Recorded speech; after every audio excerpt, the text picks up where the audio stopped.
বাংলাদেশের ক্রিকেটারদের সবথেকে প্রিয় ফরম্যাট কি? কোন ফরম্যাটেই বা দেশের ক্রিকেটের আছে সবথেকে ভালো রেকর্ড? না ভেবেই উত্তর দেয়া সম্ভব 50 ওভারের একদিনের আন্তর্জাতিক ম্যাচ। তবে ক্রিকেটের এই খরার মৌসুমে ভক্তদের জন্য এলো আরও এক বাজে খবর। আইসিসি র্যাঙ্কিংয়ে পিছিয়েছে বাংলাদেশের অবস্থান।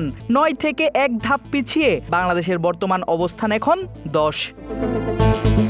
সোমবার সর্বশেষ হালনাগাদকৃত তালিকা প্রকাশ করে বিশ্ব ক্রিকেটের নিয়ন্ত্রক সংস্থা আইসিসি। সেই তালিকায় দেখা যায় ওয়ানডেতে 4 রেটিং পয়েন্ট হারিয়েছে বাংলাদেশ। বর্তমানে টাইগারদের রেটিং পয়েন্ট 76।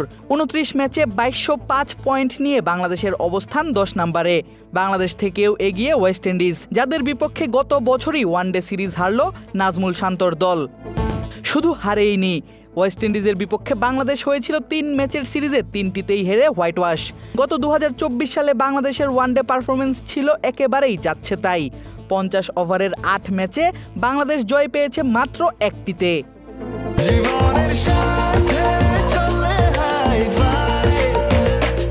স্বাস্থ্যকর অল টাইম হানিকম, সব সময় অল টাইম হেলদি লাইফ। গত বছরের নভেম্বরে আফগানিস্তানের বিপক্ষে বাংলাদেশ খেলে 3 ম্যাচের ওয়ানডে সিরিজ। সেই সিরিজে নাজমুল শান্তর দল দেখে 2-1 ব্যবধানে হার। তারপর ওয়েস্ট ইন্ডিজে তাদের বিপক্ষে দেখে 3 ম্যাচের সিরিজে লজ্জাজনক হোয়াইট ওয়াশ। তারপর 2025 সালের ফেব্রুয়ারিতে বাংলাদেশ খেলতে যায় দুবাই এবং পাকিস্তানে হওয়া মিনি বিশ্বকাপ খ্যাত আইসিসি চ্যাম্পিয়ন্স ট্রফিতে। সেই টুর্নামেন্টের প্রথম 2 ম্যাচেই ভারত এবং নিউজিল্যান্ডের বিপক্ষে হেরে বাদ পড়ে গ্রুপ পর্ব থেকেই। ফলে বুঝাই যাচ্ছিল বাংলাদেশ পিছাতে চলেছে ওডিআই র্যাঙ্কিংয়ে। সেই শঙ্কাই হলো সত্যি।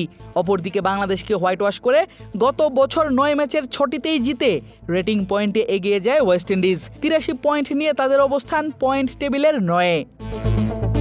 আইসিসি চ্যাম্পিয়ন্স ট্রফি জেতা দল ভারত এবারও ধরে রেখেছে নিজেদের শীর্ষস্থান। রোহিত শর্মার দলের রেটিং পয়েন্ট 124, আগের থেকে বেড়েছে 2 পয়েন্ট। অপরদিকে অস্ট্রেলিয়ার সমান রেটিং পয়েন্ট নিয়েও তালিকার 2-এ আছে নিউজিল্যান্ড। তাদের 4160 পয়েন্টের বিপরীতে অজিদের পয়েন্ট 3473।